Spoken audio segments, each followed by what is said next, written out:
Depression में क्या होता है, डिप्रेशन की अलामत में अमूमन मेरी वीडियोस डिप्रेशन के ऊपर बनी हुई हैं।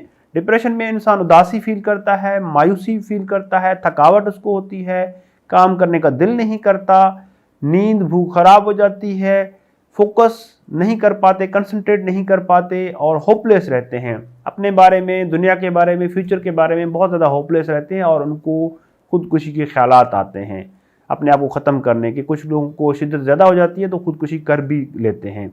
बेसिकली दो फेसेस हैं, इन फेसेस के ट्रीटमेंट डिफरेंट होता है।